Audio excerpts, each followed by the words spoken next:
I was out walking down by the river the other day and I found this tree, this beautiful little hawthorn tree. It has some beautiful berries. So I'm going to take my nice little leather bag that I got at a garage sale for $4. Beautiful little bag. I had to do some mending, but works well. So we're going to go to the hawthorn tree. We're going to see about harvesting some berries.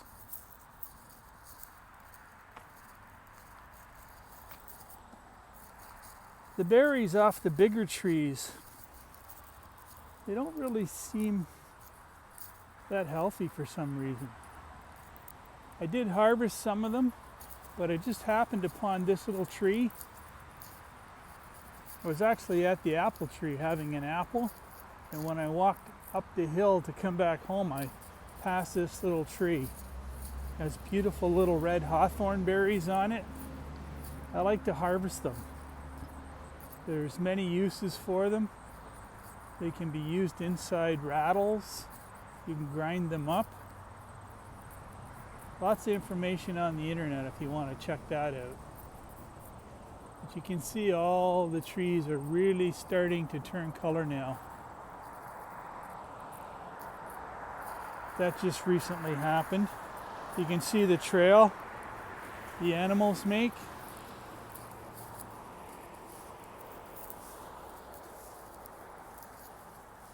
These are little poplar trees. They're starting to grow up. We have had a beaver here before, but he doesn't seem to be here now because the trees are growing. The city here, the town of Milton, apparently they trap the beavers because they're chewing up all the trees that they're planting. I'm kind of on the fence about that. I figure the beavers were here first. They have a right to be here. But here's this little hawthorn tree. You know, it looks like it could be pretty old because parts of it are dying.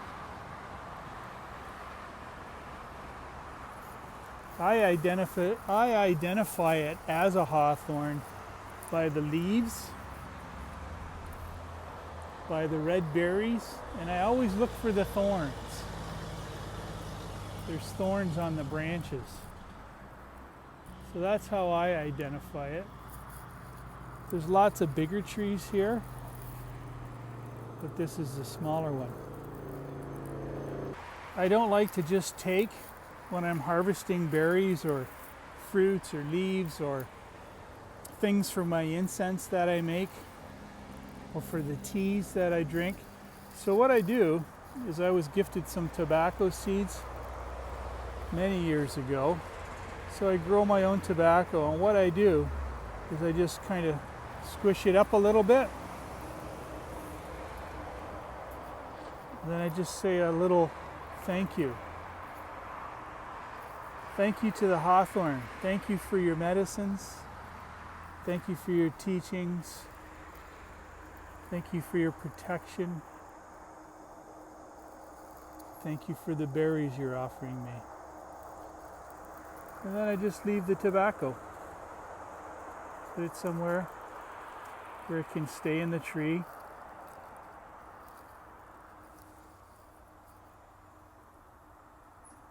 And then I'll proceed to harvest some berries. I've got a little container that I'm going to put these berries in, but I just like to grab some.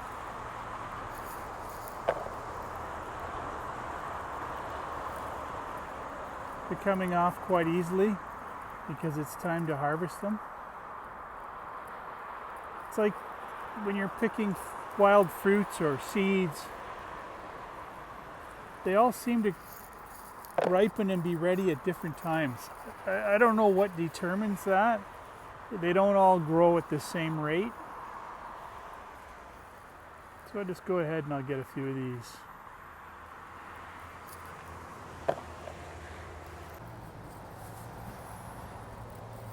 So there are some berries that I've harvested.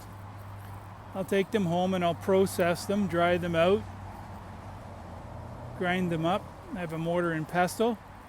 One thing I never do is I never take them all. I always leave some. Just take what you need. Some will fall, create new trees, and possibly the birds will eat them.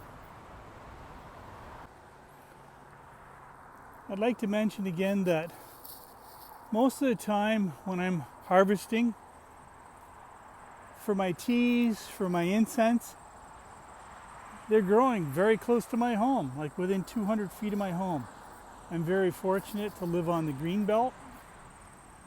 So there's like a little forest. And the place where we rent, there's like 2 acres of land here. So I'm able to basically forage for herbs and medicines right in my own backyard. I don't believe we have to drive miles to go and find different things.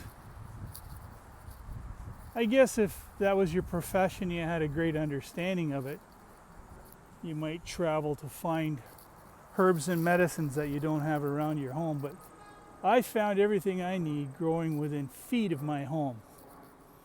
You know, they come in, they cut trees down, things start to grow.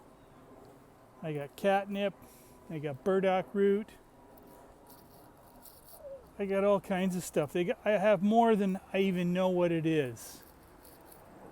Another thing that I believe is we don't need to know them all. Just learn a few herbs, dandelions, burdock roots, you know, even raspberry bushes.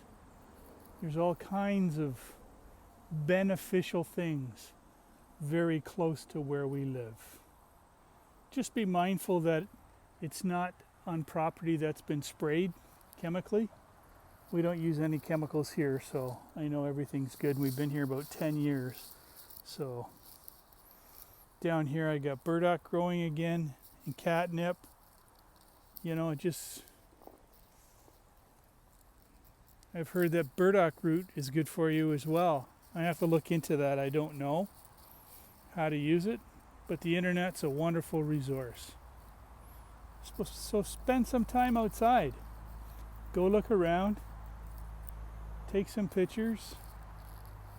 Come back and research. It's beautiful being out in the sun, the fresh air. And I just like being around trees. Thank you for joining me. I look forward to sharing with you again soon. Everybody have a fantastic day.